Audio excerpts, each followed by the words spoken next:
네, 알고 있으면 유용한 법률 상식이 가득합니다. 법들 합시다 더 로이어. 오늘도 다양한 사연 속의 법적 분쟁들 살펴보고요. 속이 시원해지는 해결책까지 알아보도록 하겠습니다. 자, 오늘 첫 번째 사건 어떤 내용인지 화면으로 함께 하시죠.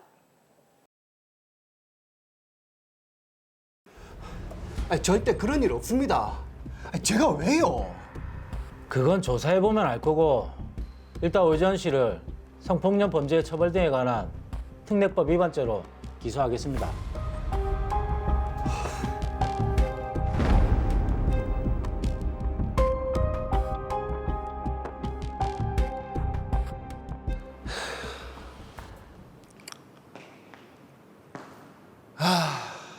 휴일 날까지 일을 하니 옆 사무실은 다 비었던데. 아이고, 어쩌겠노. 상사가 하라면 해야지.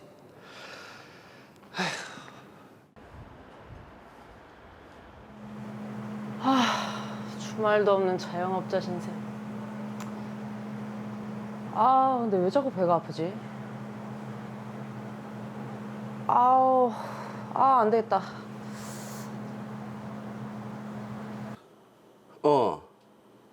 일 마치는 대로 갈게.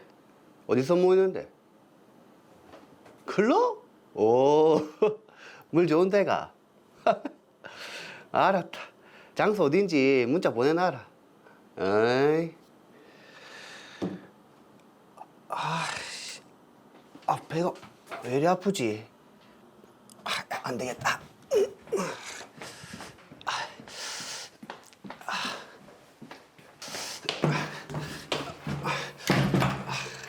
잘못 들어가신 것 같죠? 배야. 아이씨, 2층 화장실에 왜 공사 중이지?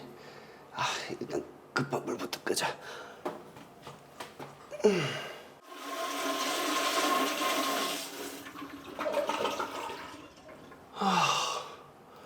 이제 좀 살겠네.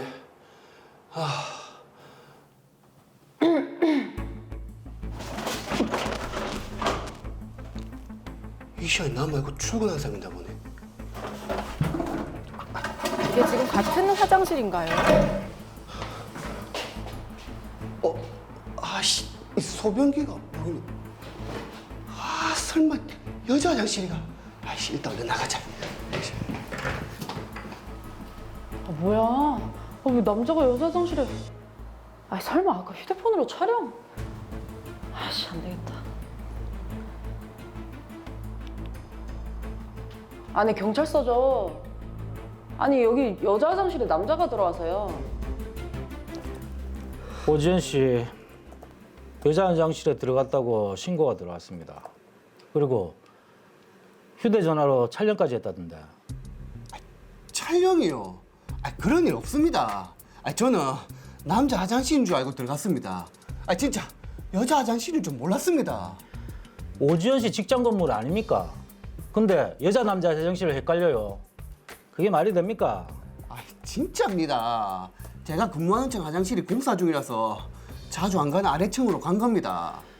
일단 불법 촬영죄로 고소가 들어왔으니까는 휴대전화 압수하겠습니다. 핸드폰 주세요.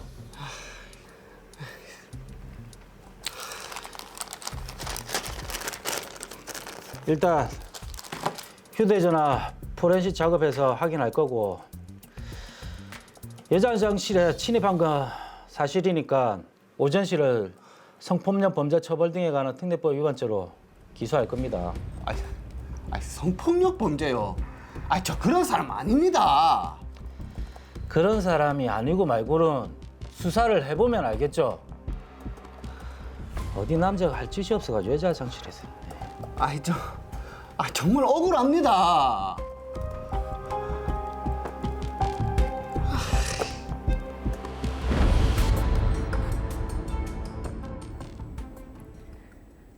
자, 볼 일이 급해서 남자 화장실인 줄 알고 들어갔는데 상황이 참 묘하게 흘러갑니다. 자, 지금 오지현 씨는 억울하다고 하는데 진실을 밝혀봐야겠습니다. 그렇습니다. 오지현 씨 배가 아픈 것보다 훨씬 더 급하게 생겼습니다.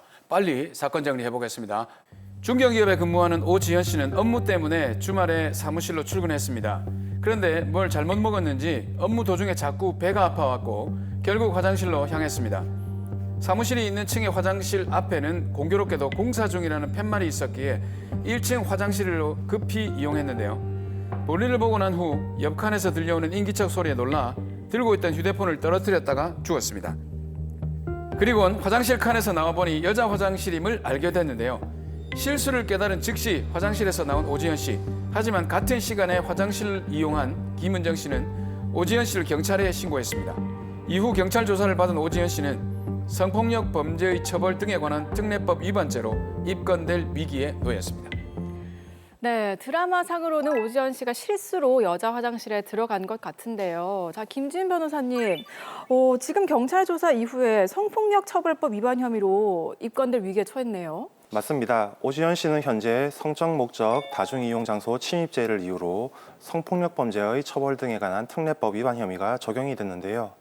오지연 씨는 지금 형사처벌을 받을 수도 있는 위기 상황에 놓였습니다. 만약 성폭력 범죄 처벌에 관한 특례법 위반, 성적 목적 다중이용 장소 침입 혐의가 인정이 돼 벌금형이 선고되더라도 평생 성범죄 전과 기록이 남게 된다는 점 염두에 두시고 입건이 될 경우에는 혐의를 벗기 위해서 적극 대응하셔야 된다는 점 다시금 강조드리겠습니다. 네, 맞습니다. 오지연 씨는 지금 결백을 주장하고 있기 때문에 적극적으로 변론을 하는 것이 중요할 것 같은데요. 사실을 하나씩 따져보도록 하겠습니다.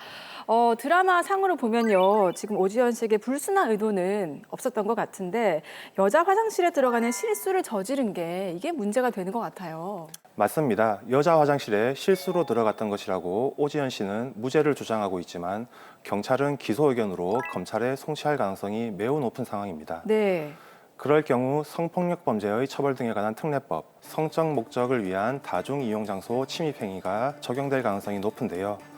법에서는 자기의 성적 욕망을 만족시킬 목적으로 화장실, 목욕실 또는 발안실, 모유 수유 시설, 탈의실 등 불특정 다수가 이용하는 다중이용 장소에 침입하거나 같은 장소에서 퇴거의 요구를 받고 응하지 아니하는 사람은 1년 이하의 징역 또는 1천만 원 이하의 벌금형에 처한다고 규정하고 있습니다. 자, 그러면 이제 경찰의 기소 의견으로 송치를 하면 검찰이 지금 기소를 하게 됩니다. 그럼 그 다음에는 어떻게 되는 겁니까? 네, 재판 준비를 하셔야 될 것 같은데요. 네. 피의자가 혐의를 완강하게 부인하는 경우 수사기관은 피의자를 기소할 수밖에 없는데요. 법원에서 유죄 판결이 선고되면 성폭력 치료 프로그램 이수명령, 성범죄자 신상정보 등록 명령까지 내려질 수 있습니다. 네. 실제로도 비슷한 사례들이 빈번하게 일어나는 점을 염두에 두셔야 하겠습니다. 이게 실제로 비슷한 사례가 많다고요? 네, 이 실수로 잘못 들어가는 경우가 많은데요. 예. 네. 보통 성적 목적 다중이용 장소 침입죄의 경우 다른 범죄와 경합적으로 발생하는 경우가 많습니다.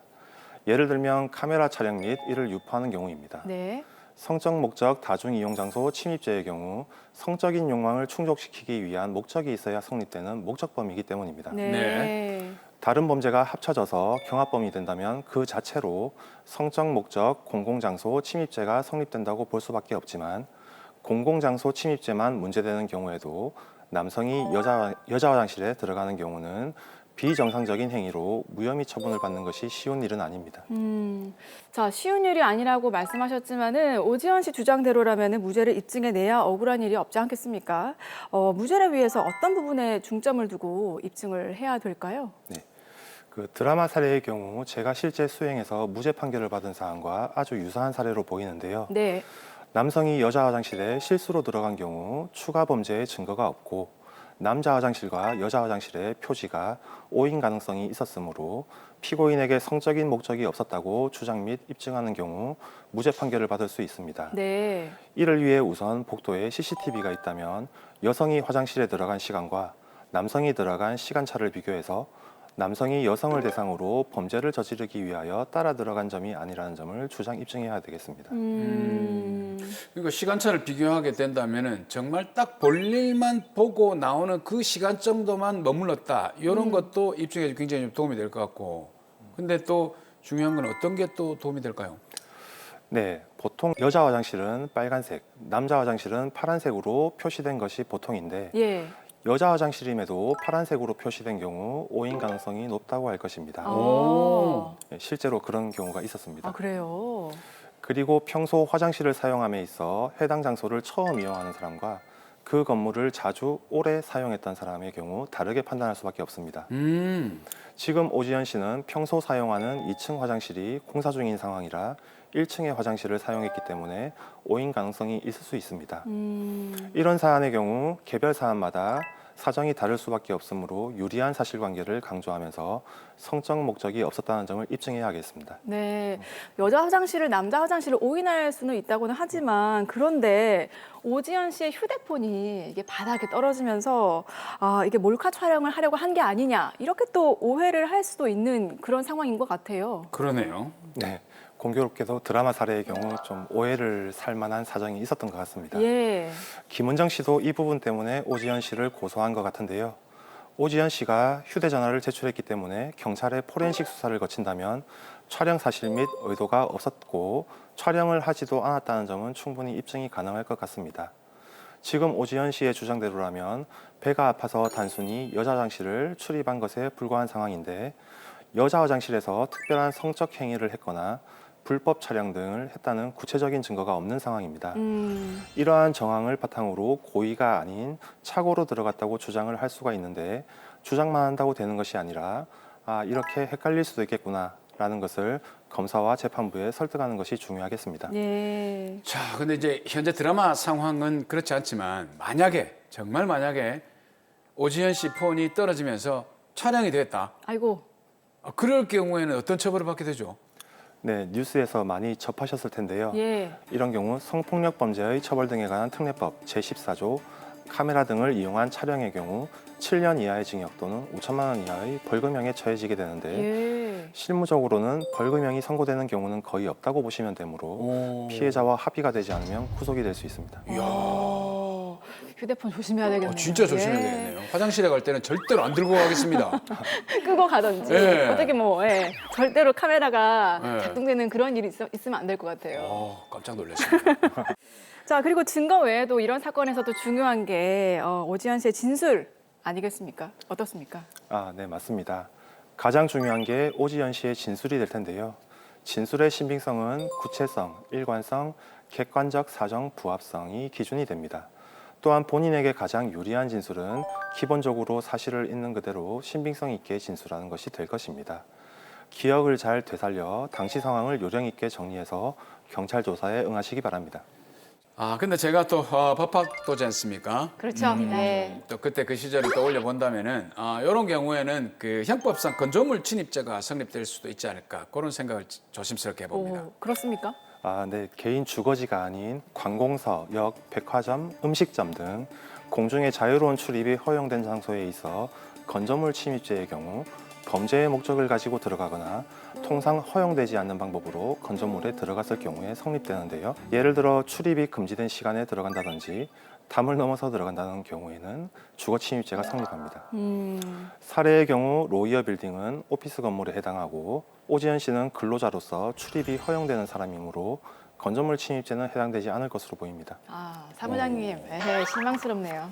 그게 아니라 저 같은 경우는 급해가지고 예. 건물이 잠겨 있으면 열쇠를 이렇게 깨고 들어가서 볼일 볼 수도 있지 않습니까? 그거는 너무 심각한 범죄 아닙니까? 아니 너무 급해서 그러면 주거 침입이 되는 겁니까? 네, 시간 장치가 되어 있는 네. 자물쇠를 손괴하는 그런 행동은 일반적으로 허용되지 않은 행동이므로 주거 침입죄가 성립될 것 같습니다. 자, 그럼 변호사님 만약에 건조물 침입죄가 성립이 된다고 하면은 어떤 처벌을 받게 됩니까? 형법상 단순 주거 침입의 경우 3년 이하의 징역 또는 500만 원 이하의 벌금형에 단체 또는 다중의 위력을 보이거나 위험한 물건을 휴대하여 주거 침입을 한다면 5년 이하의 징역에 처해지게 됩니다. 후자의 경우 벌금형이 없으므로 초범이라도 약식 기소되지 않고 정식 재판을 받아야 됩니다. 자, 이번 사건 오지연 씨는 다행히 두 가지 범죄 모두 해당되지 않는다고 하니까 마음이 놓이는 것 같습니다. 자, 마지막으로 오지연 씨에게 한 말씀 해주시죠. 억울한 상황에서 수사기관으로부터 범죄자로 몰릴 경우 두렵고 혼란스러운 마음에 제대로 된 진술을 하지 못하는 경우가 많습니다. 이런 범죄의 경우 초기 진술이 중요한 증거로 작용하는 만큼 수사기관에 처음 조사를 받으러 갈 때부터 전문가의 도움을 받아서 본인의 결백을 주장하시기 바랍니다.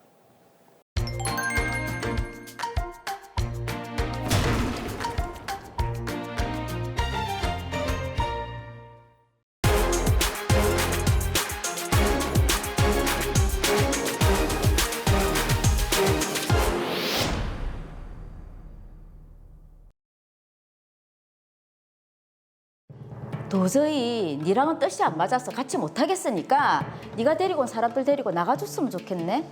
언니, 이런 법이 어디 있습니까? 미용의 미자도 모르는 사람이 동업하자고 그렇게 꼬셔놓고 내 노하우 다 쏟아서 가게 자리 잡으니까 이제 와서 나가라고요. 가게 차릴 때 돈도 다 내 돈 내. 사업자 명의도 내 명의야. 문제될 거 하나 없다. 문제될 거 없다니.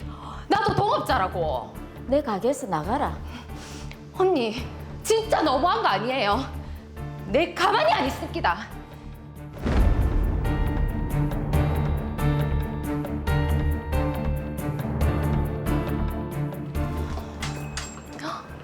어서 오세요.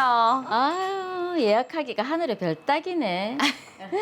일단 앉으세요, 언니. 아휴, 미안해요. 아니, 혼자서 하다 보니까 손님 많이 받을 수도 없고. 머리 어떻게 해드릴까요? 오늘 저녁에 모임 있어서 드라이 예쁘게 해줘. 알겠어요. 아, 저번에 내가 얘기한 거 생각해봤나? 아, 그 동업. 어. 나는 사업 늘릴 재주도 없고 그냥 소소하게 하는 게 좋아요. 아니, 이렇게 솜씨도 좋고 손님 많아서 예약하기도 힘든데 동업해서 번화가에 가게 넓히고 하면 좋잖아. 이 가게 차린다고 돈도 없고 뭐 고민해볼게요. 근데 오늘 무슨 모임 가시는데요? 동창 모임. 아, 예쁘게 해드려야겠네. 안녕. 머리 마음에 들죠? 안녕히 가세요. 아. 돈 많이 벌 수 있을 것 같은데. 그렇다고 미용업에 대해서 아무것도 모르는 나 혼자 하기는 그렇고. 정희 씨가 같이 하면 딱인데 안 하려고 하네. 어떻게든 꼬셔봐야겠다. 자신이 없어요. 단골 손님이었던 미자 언니는 미용 사업에 관심이 많았고 계속해서 함께 동업을 하자며 찾아왔습니다. 같이 동업해보자. 정희 씨 그 솜씨에 단골 손님도 많고 아깝다 아이가. 자금이 필요한 초기 자금은 내가 다 된다니까. 정희 씨는 미용실 출점하고 운영에 필요한 노하우만 제공하면 된다. 수익은 우리 둘이 반반씩 나누고. 알겠어요. 같이 해봐요. 그래, 잘 생각했다. 정희 씨, 우리 대박 날 거야.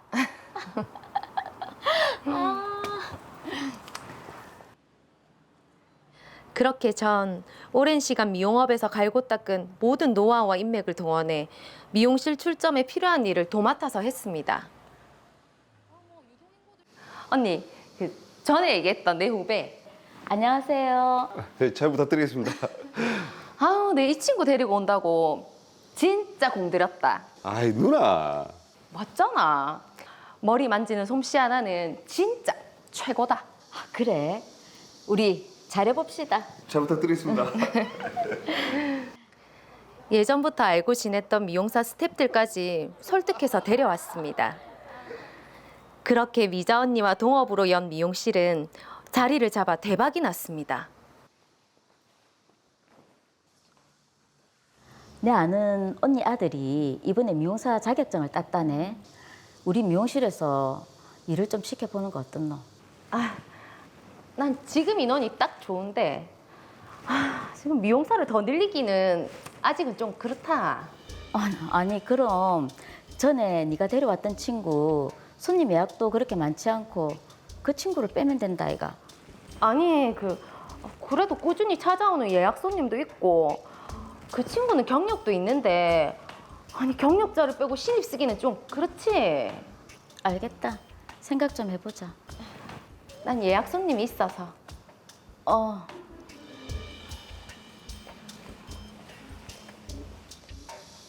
참네.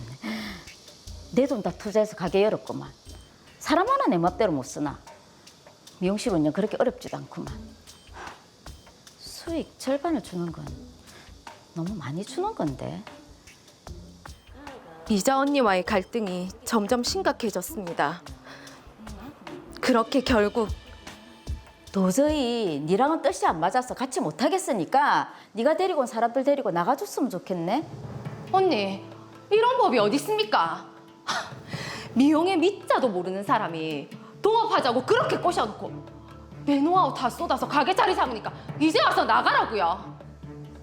가게 차릴 때 돈도 다 내 돈 내. 사업자 명의도 내 명의야. 문제될 거 하나 없다. 문제될 거 없다니. 나도 동업자라고. 내 가게에서 나가라. 언니, 진짜 너무한 거 아니에요? 내 가만히 안 있을기다.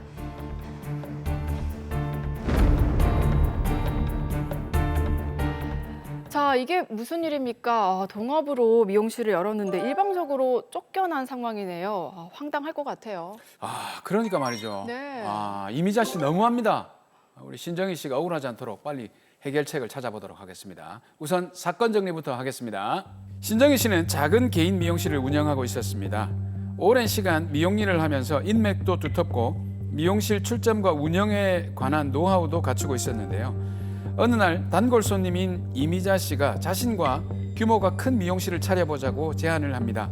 이미자 씨는 미용업에 대해 아무것도 몰랐기 때문에 신정희 씨의 노하우가 필요했는데요. 신정희 씨는 여러 차례 거절했지만 이미자 씨는 초기 자금은 자기가 전부 되고 신정희 씨는 미용실 출점과 운영에 필요한 노하우만 제공해주면 된다면서 수익은 절반씩 배분해주겠다고 끈질기게 설득합니다. 결국 신정희 씨는 이미자 씨와 동업을 하기로 했는데요. 신정희 씨는 미용실 출점에 필요한 일을 모두 도맡아 했습니다. 자신의 인맥을 총동원해서 실력 좋은 미용사와 직원들을 데려오기까지 했는데요. 그렇게 두 사람이 동업한 미용실은 수개월 동안 문제없이 잘 운영되고 있었습니다. 그러나 이미자 씨가 미용실 영업에 대해 어느 정도 알게 되자 초기 자금은 자신이 다 냈음에도 신정희 씨에게 절반의 수익을 배분해 주는 것에 불만을 갖게 되는데요. 점차 두 사람 사이의 갈등이 깊어지고 마침내 이미자 씨는 미용실 사업자 명의가 자신에게 있고 자금도 자기 돈으로 냈다며 신정희 씨와 신정희 씨가 데려온 사람들을 모두 미용실 운영에서 배제했습니다. 한순간에 미용실에서 쫓겨나게 된 신정희 씨, 어떻게 해야 될까요?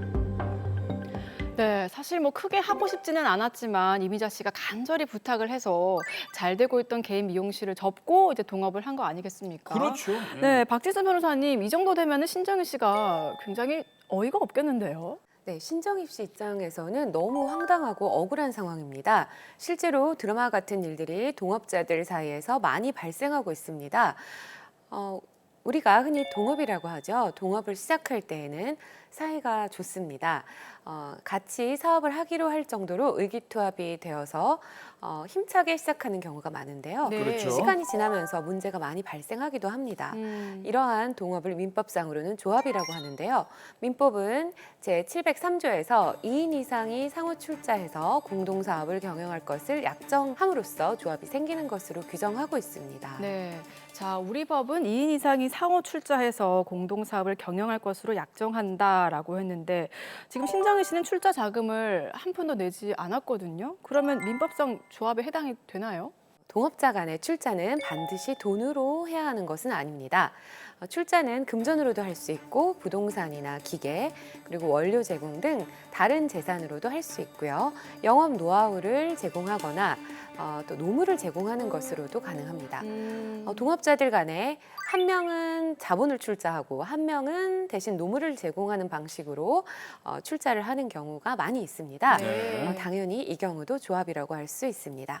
드라마 사례에서 미용실을 출점하기 위한 비용은 이미자 씨가 모두 부담하였고 신정희 씨한테 미용실 개업에 필요한 모든 노하우를 제공하도록 하고 앞으로 미용실에서 일을 하면서 그 수익을 배분하기로 했었는데요. 이 경우 이미자 씨는 금전을 출자한 것이고 신정희 씨는 노무를 출자한 것이어서 동업, 즉 조합이 이루어진 것으로 볼 수 있습니다. 네. 뭐 그런 진짜 엄연한 이런 동업 관계인데 이 동업자를 막무가내로 이렇게 쫓아내도 되는 건가요? 그러면 안 되겠죠. 그렇죠. 네, 여러 명으로 구성된 조합의 경우 일정한 경우 정당한 사유가 있다면 조합원에 대한 일방적인 제명도 가능은 하겠지만요. 사례와 같이 2인 동업 관계에서 한 사람이 다른 한 사람을 일방적으로 쫓아낼 수는 없습니다.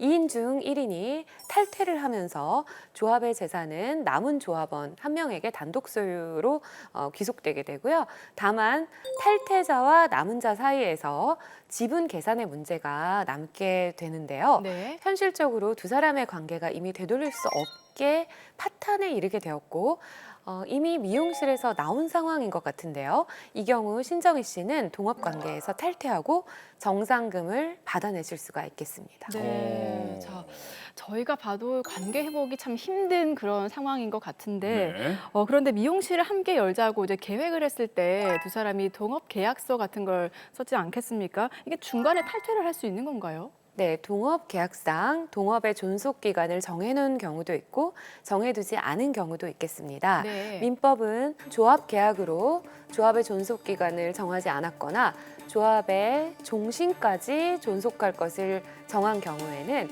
각 조합원은 언제든지 탈퇴할 수 있다라고 규정하고 있고요. 또 조합의 존속 기간을 애초에 정해두었다면 그 기간이 끝나면서 조합은 해산과 청산의 절차로 이제 나아가겠지만 그 전이라 하더라도 부득이한 사유가 있으면 조합원은 조합에서 탈퇴를 할 수가 있습니다.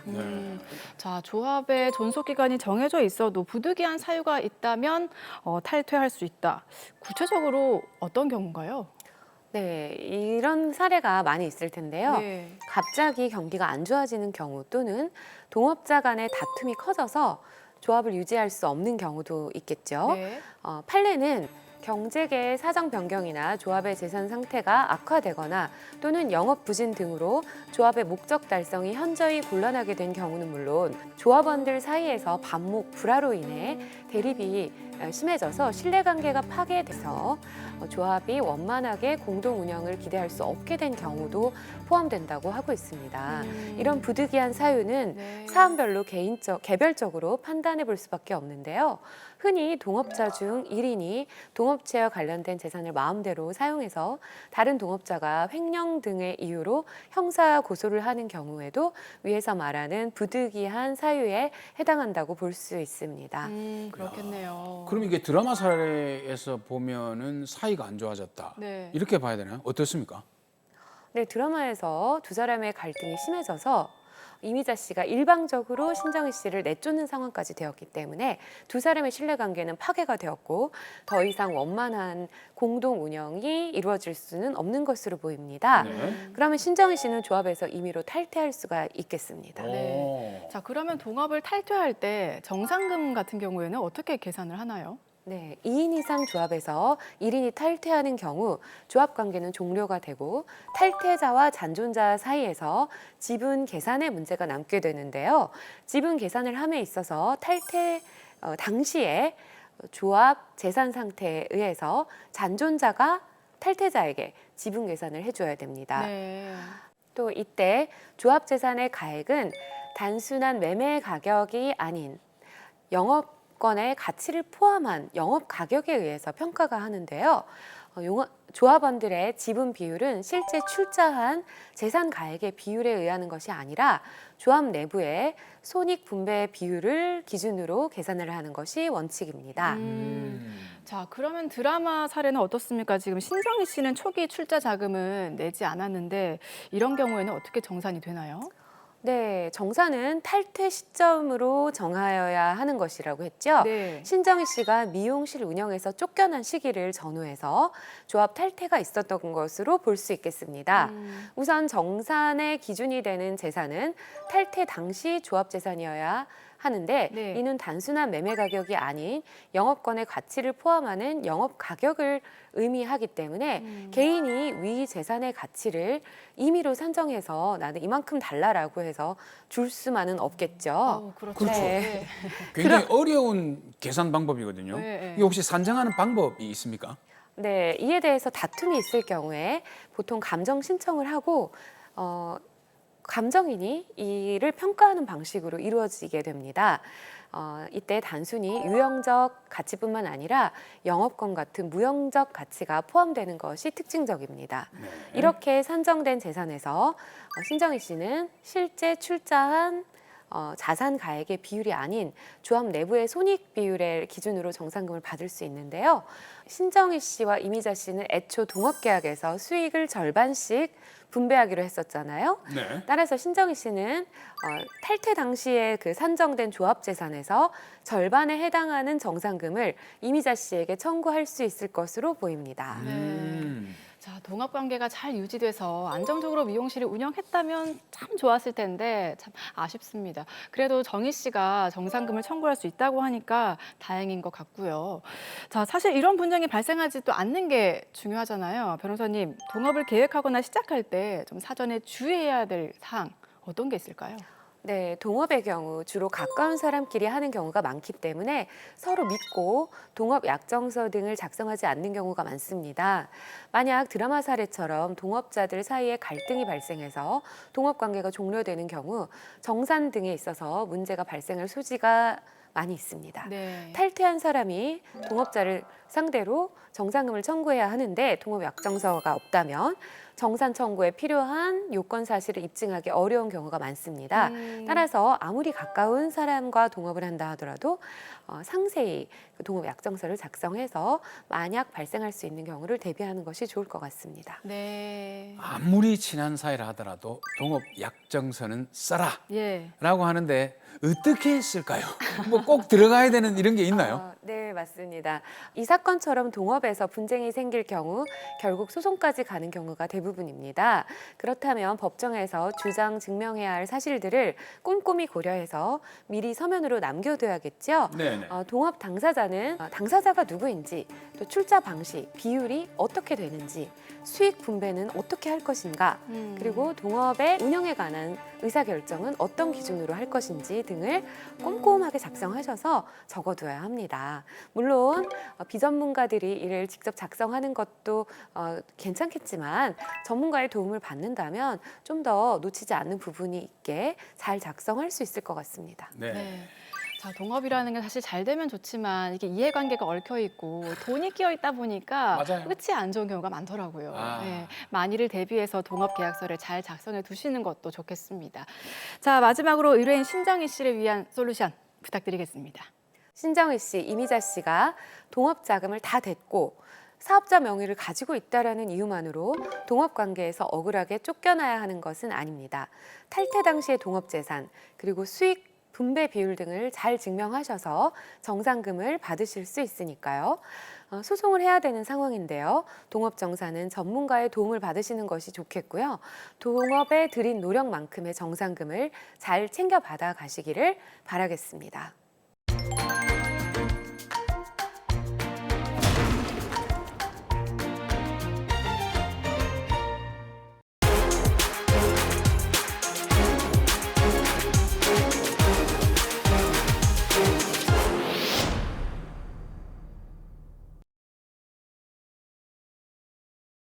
주식회사 로이어에 입사한 신입사원 김미영입니다. 앞으로 잘 부탁드립니다. 딱 부러지네요. 우리 마케팅팀에 온 걸 환영합니다. 최민철 대리가 미영 씨 좀 잘 챙겨주세요. 네, 알겠습니다. 미영 씨, 이쪽으로 오세요.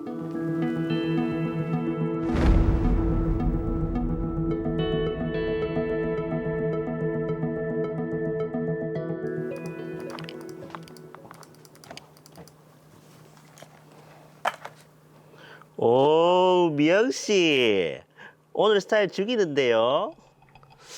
근데 미영 씨는 바지보다는 짧은 치마가 잘 어울리더라. 아, 네. 오늘 퇴근하고 술 한잔 어때요? 요즘 프로젝트 때문에 스트레스도 많았을 건데 간만에 좀 풀고 갑시다. 이렇게 옷도 예쁘게 입고 왔는데. 너랑은 안 마셔요. 팀장님도 같이... 단둘이서 봅시다. 따로 할 얘기도 좀 있고. 아, 네. 저는 오늘 선약이 있어서... 선약? 그럼 뭐 어쩔 수 없지 뭐.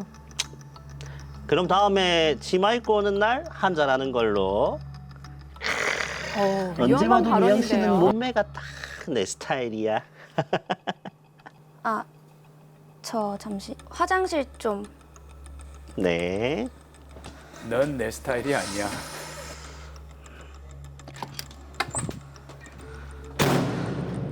정말 하루 이틀도 아니고 회사 사수라서 내가 참아주니까 진짜 바본 줄 아나. 안 되겠다. 도를 먼저 넘은 건 최 대리님이니까 이대로는 못 넘어가. 대책을 세워야죠. 지금 어디다 보내는 거죠?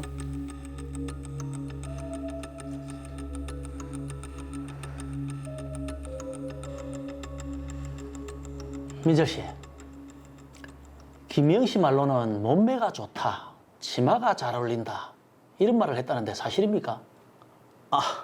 아이 젊은 남녀 사이고 제가 미영 씨한테 호감이 있어서 장난스럽게 칭찬을 해준 것뿐입니다. 아니 그게 잘못입니까?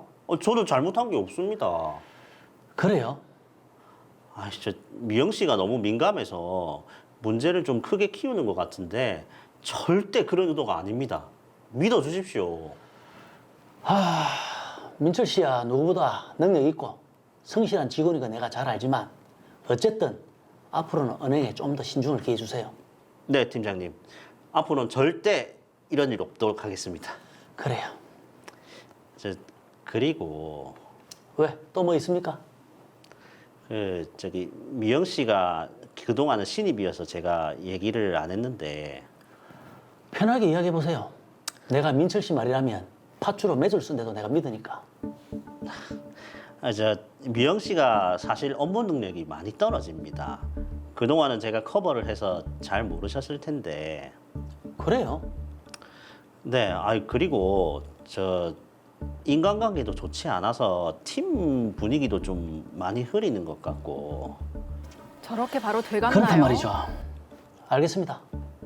최 대리는 그만 나가보세요. 네.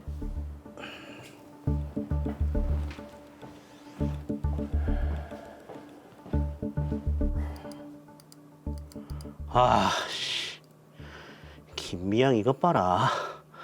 내를 무시하고 내 험담까지 해. 두고 보자, 이씨. 미영 씨, 저번에 얘기했던 보고서 다 썼어요? 네, 여기 있습니다. 이거 맞춤법도 안 맞고, 여기는 요일 표기도 빠져 있고. 미영 씨 명문대학 나온 거 맞아요? 네? 명문대를 나와도 별 수 없네. 하긴 이런 건 대학 안 나와도 할 수 있는 거지. 몸매 관리에만 신경 쓰지 말고 일에 좀 더 신경을 쓰세요. 대리님! 왜요? 할 말 있습니까? 보고서 다시 제대로 써오세요. 얄미워요. 내가 지금 회사에 얘기했다고 저러는 거지? 스트레스 받으니까 바로 오늘도 보고서 써야 하는데 어쩌지? 배가 스트레스가 많나 보네요. 영업팀에 인원이 부족하다는데 김미영 씨를 어떻게 한다? 우리 팀 인재인 채들이랑 불화도 있고.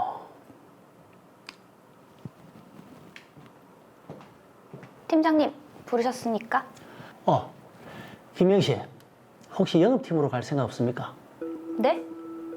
갑자기 왜? 우리 팀에서 성과가 좋지 않기도 하고 사람들이랑 관계도 그렇고. 혹시 최 대리님 때문인가요? 저는 영업부로 갈 생각 없습니다. 김미영 씨 생각이 아무리 그렇다고 해도 여기는 조직이니까 조직에서 정하는 건 어쩔 수 없습니다. 그래도 저의 의견이 반영이 돼야.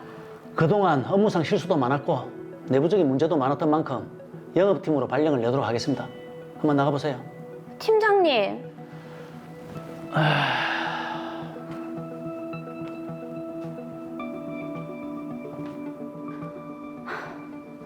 영업팀. 내가 최 대리 얘기한 것 때문이 분명해.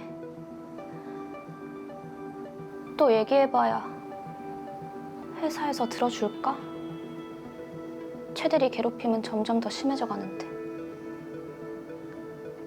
그냥 그만두면 끝날까?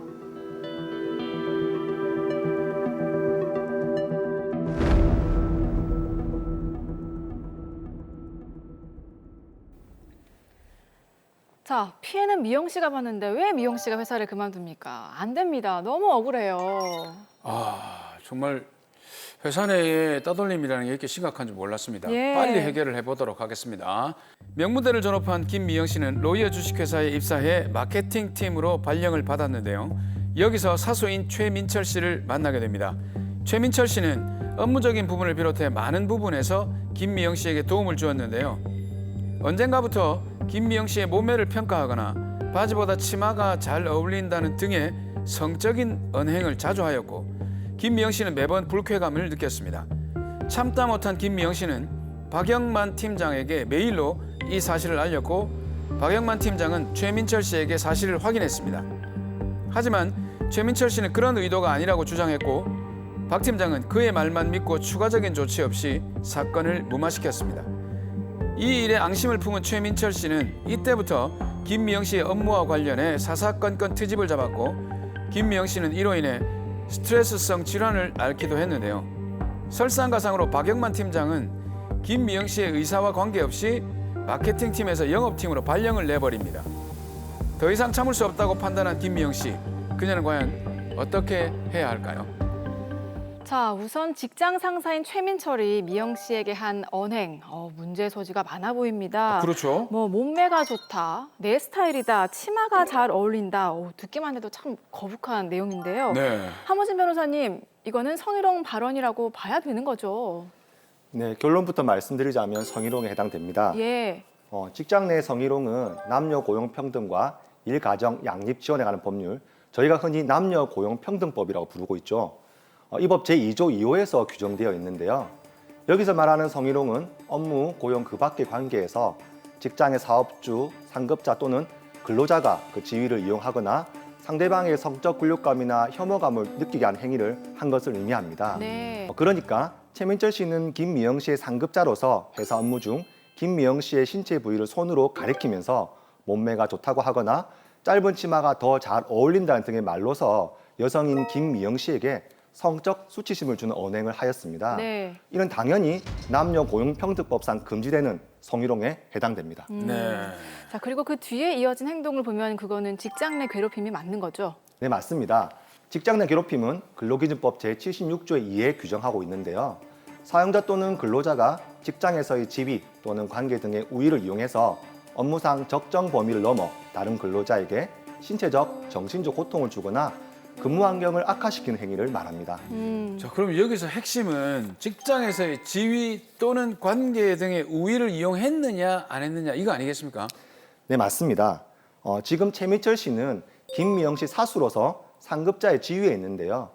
상급자로서 자신의 언행에 대해 문제 삼은 김미영 씨에게 앙심을 품고 업무 능력 등을 문제 삼으면서 인격적 모욕이 될 수 있는 취지의 말들을 하였습니다. 네.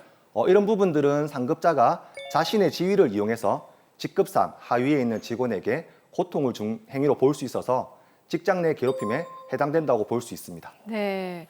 자, 그리고 최민철 씨가요, 김미영 씨에게 앙심을 품은 이후에 한 말들도 참 문제가 많습니다. 명문대학 나왔는데도 일을 제대로 하지 못한다. 대학을 나오지 않아도 이 정도는 하겠다. 몸매 관리 그만하고 그 시간에 일이나 제대로 해라. 이런 말들을 어떻게 하죠? 미영 저런 씨, 사람이 직장에 어떻게 채용이 됐는지 모르겠습니다. 미영 씨도 참 양반이에요. 저 같으면 멱살 잡았습니다. 그러니까요. 자, 변호사님, 네. 이 부분은 어떻게 봐야 될까요?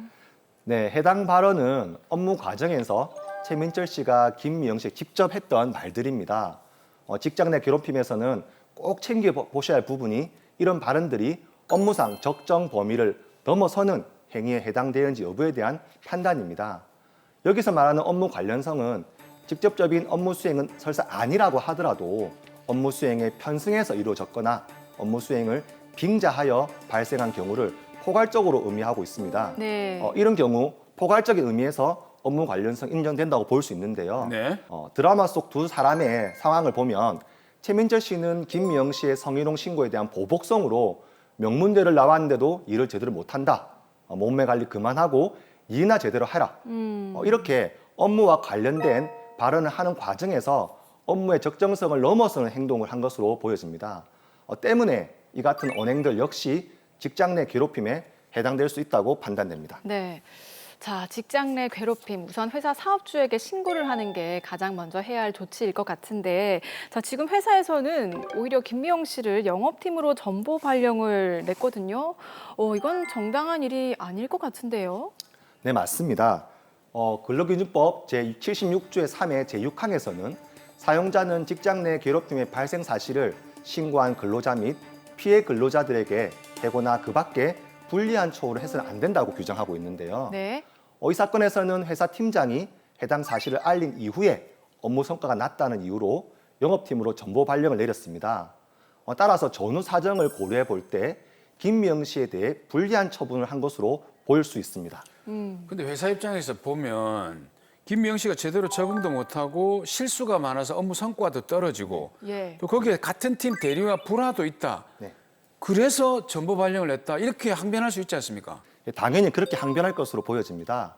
하지만 회사의 주장대로 업무 능력 증진이나 경제적 수익 제고 등 일반적인 경영상 필요가 인정된다고 하더라도 곧바로 모든 형태의 전직 처분이 정당화되는 것은 아닙니다. 네. 그리고 실제로 그 목적을 달성하기 위한 적합한 수단에 해당되어야 한다는 것이 우리 법원의 판단입니다. 때문에 드라마 사례와 같이 김미영 씨에 대한 전보 명령이 직장 내 괴롭힘 신고 이후에 얼마 되지 않은 점에 이루어졌다는 점, 김미영 씨가 영업팀 발령에 대해 이를 거부했고 영업팀 발령이 정기 인사가 아니라 급작스럽게 이루어졌다는 사정에 비추어 볼 때 이 김미영 씨에 대한 전보 발령은 다소 감정적인 조치일 가능성이 높다고 보여집니다. 자, 그러면 미영 씨가 어떻게 해야 될까요? 지금 회사에 신고를 해도 추가적인 조치는 이루어지지 않을 것 같거든요. 네, 김미영 씨 입장에서는 회사에 대해서는 더 이상 어떠한 조치를 요구하는 것이 무의미하다고 느껴질 수 있다고 보여집니다. 이럴 경우 직장 내 괴롭힘 등을 원인으로 한 손해배상 청구 소송을 제기해서 가해자, 회사에 대해서 그 책임을 물을 수 있다고 생각됩니다. 자, 성희롱과 괴롭힘을 원인으로 한 손해배상 청구. 네. 자, 민사적으로 근데 이런 부분을 인정받기가 쉽지 않을 것 같은데 어떻습니까? 네, 대법원은 직장에서의 지위 또는 관계 등의 우위를 이용해서 업무상 적정 범위를 넘어 다른 근로자에게 신체적, 정신적 고통을 주거나 근무 환경을 악화시켰다면 이는 위법한 직장 내 괴롭힘으로서 피해 근로자에 대한 민사상 불법 행위 책임이 인정된다고 보고 있습니다. 네. 그러니까 당사자와의 관계, 행위가 이루어진 장소 및 상황, 행위에 대한 그 피해자의 반응, 그리고 행위의 내용 및 정도, 행위가 지속된 기간과 같이 이런 사정들을 모두 종합적으로 살펴서 판단하되 피해자와 비슷한 처지에 있는 보통 사람 입장에서 보아서 신체적, 정신적 고통, 그리고 근무 환경이 악화하는 실제 결과가 발생되었음이 입증이 되어야 됩니다.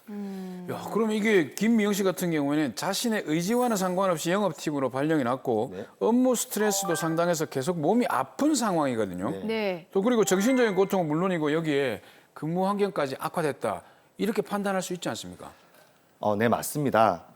김미영 씨에게 일어난 이런 일련의 상황들을 보게 되면 김미영 씨 입장에서는 정신적으로 고통을 입을 수밖에 없는 상황이라는 점이 충분히 이해되고 입증됐다고 보여질 수 있습니다. 네. 특히 인격권을 침해하는 언행들이 계속 반복되었기 때문에 이 부분에 대한 피해 보상 또한 이루어져야 한다고 보입니다. 그리고 최민철이 김미영 씨에게 한 이 성희롱적 발언은 김미영 씨가 위자료 청구를 함에 있어서 결정적인 증거로 작용할 가능성이 높기 때문에 위자료 청구는 큰 무리 없이 받아들여질 수 있을 것으로 보여집니다. 네. 자, 최민철을 상대로 피해 보상을 받을 수 있고 또 그리고 회사를 상대로도 손해배상 청구가 가능하다. 이렇게 말씀하셨어요? 네, 그렇습니다. 예. 대법원은 사용자의 신식산 부수적 의무로서 피용자가 근로 중 신체, 건강을 해치는 일이 없도록 보호의 의무를 부담하고 있습니다. 이러한 보호 의무를 위반함으로써 피용자가 손해를 입은 경우에 이를 배상할 책임이 있다고 판단하고 있는데요. 따라서 회사가 최민철의 김미영에 대한 손해배상 책임에 대해서 연대해서 책임을 지도록 하기 위해서는 예. 회사가 사물침해 관련해서 김미영에 대한 보호 의무를 위반했다는 점, 그리고 최민철이 일으킨 직장 내 괴롭힘에 대해 이를 예측했거나 예측할 수 있었다는 그런 사실이 입증되어야 할 것으로 보여집니다. 자, 그러면 최민철 씨와 회사는 지금 미영 씨에게 손해배상을 당연히 해줘야 될 것 같은데 네.